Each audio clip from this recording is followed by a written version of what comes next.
Então, agora vai começar essa fase de produção pesada de provas. E, pelo que a doutora Ana Bárbara disse, com a colaboração valiosa do governo dos Estados Unidos, que tem total interesse em esclarecer esse caso. Tá bom, pessoal? Posso dizer também que eu já investiguei o nome do sujeito. Achei, pelo sobrenome, achei ligações muito interessantes. Vamos falar sobre a audiência do Felipe Martins na última quarta-feira. A Justiça dos Estados Unidos dá início à fase de provas em ação de Felipe Martins.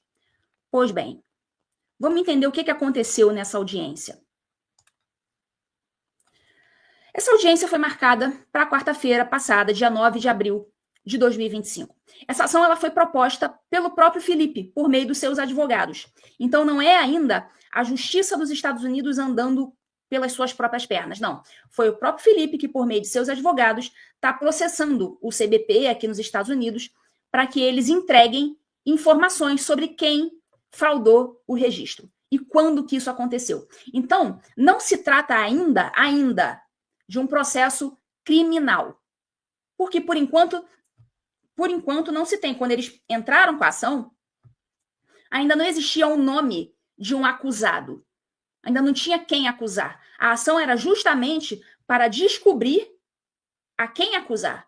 Descobrir a pessoa que fraudou o registro. A partir do momento em que você faz essa descoberta, aí sim, você tendo o nome de uma pessoa para acusar, aí sim você vai poder depois entrar com um processo criminal. Mas, por enquanto, não se tinha o nome dessa pessoa.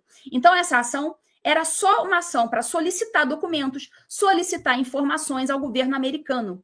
Então, após, com os devidos nomes dos envolvidos, aí sim, vai poder se iniciar a ação penal.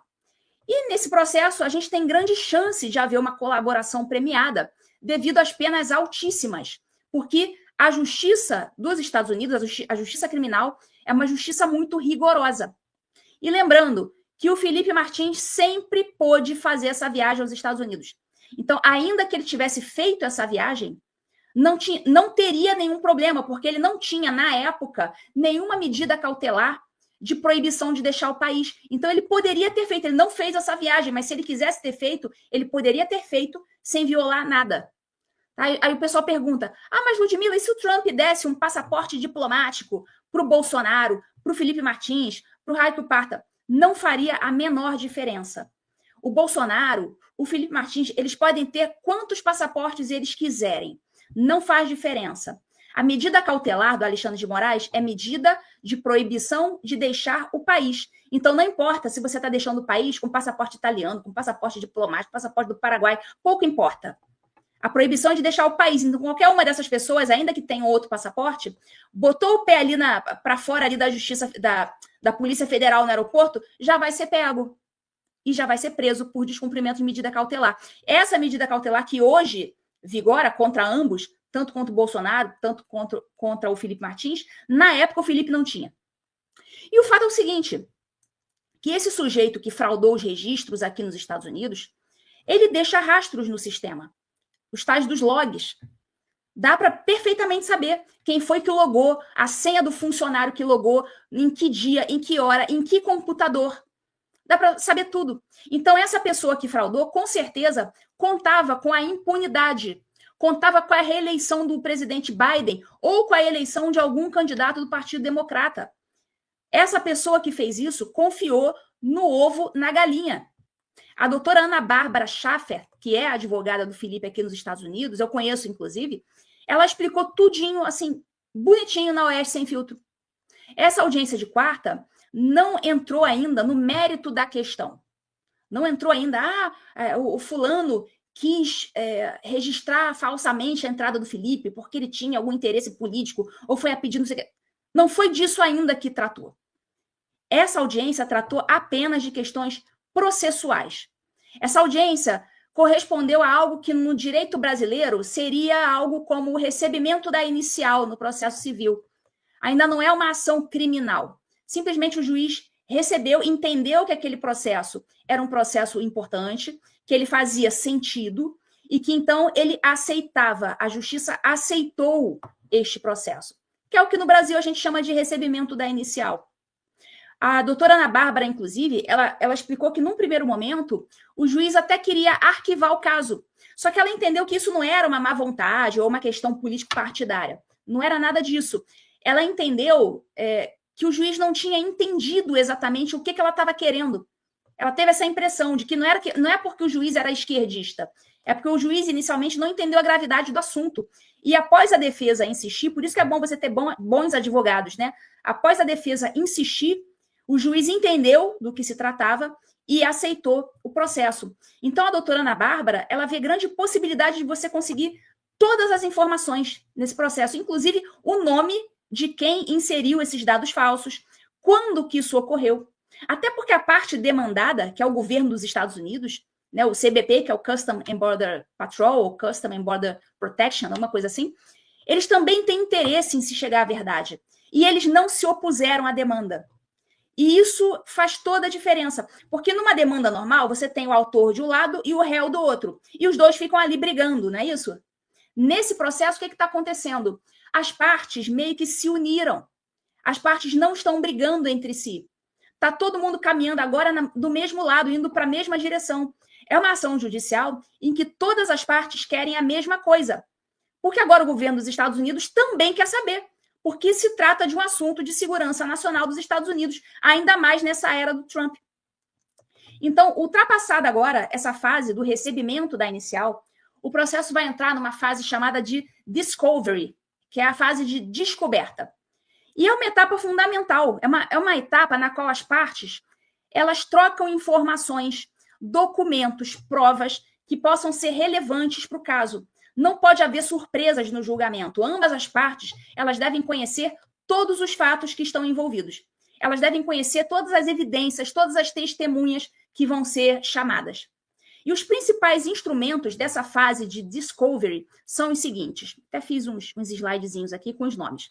Ó, o primeiro instrumento da discovery são os interrogatories, são os interrogatórios, perguntas por escrito, que as partes vão enviar umas para as outras.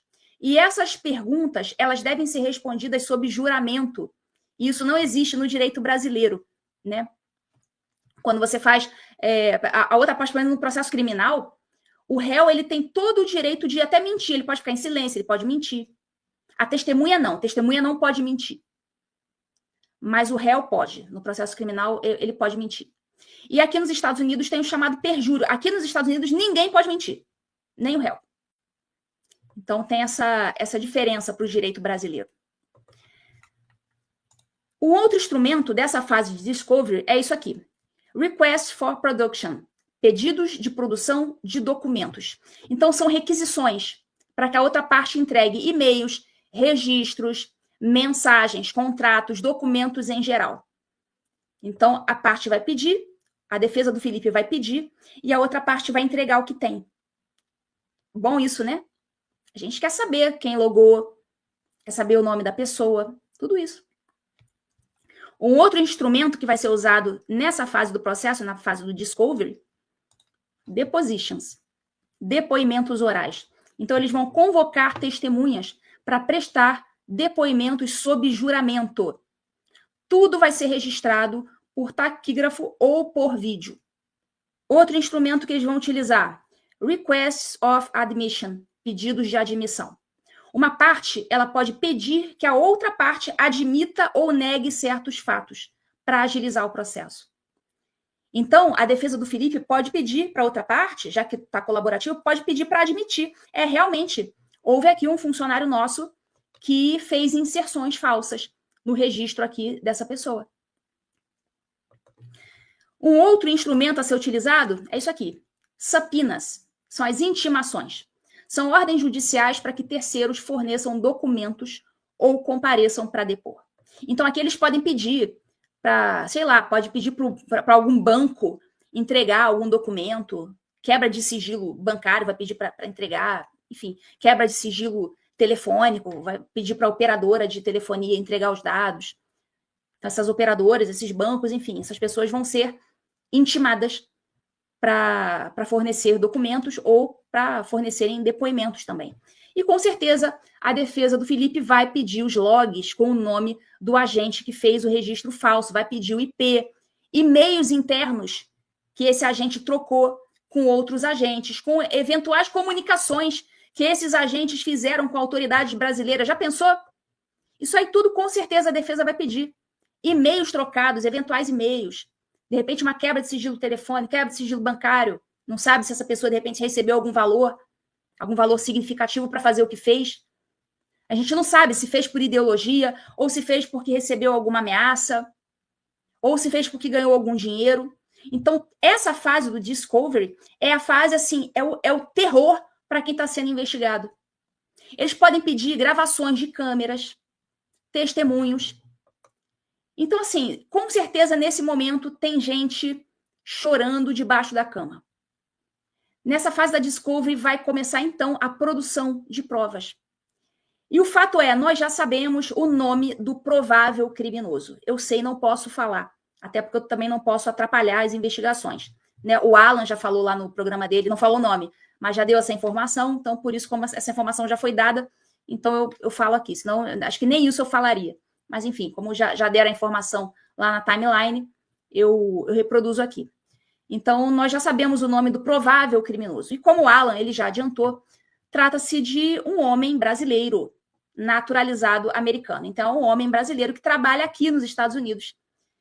E ele é naturalizado americano. Até porque, só pelo nome errado, Felipe, porque o nome do Felipe se escreve com I, é Filipe, e não Fê. E esse erro, né, colocar como Fê um nome que é Fi, esse erro ele só poderia ser praticado por um brasileiro, ou um falante nativo de língua portuguesa. Porque Felipe vem de Philip, Filipe com I. Sabe o Luiz Felipe de Orleans e Bragança? Aquele Felipe do Luiz Felipe é com PH, né? Filipe. Não é Felipe, é Filipe. PHI. Então, quem é americano jamais erraria Felipe colocaria Felipe com E. Se um americano, somente americano, não brasileiro americano, um americano fosse fraudar, não erraria o nome para E. Manteria o nome com I. Então já dava para perceber que se tratava de um brasileiro.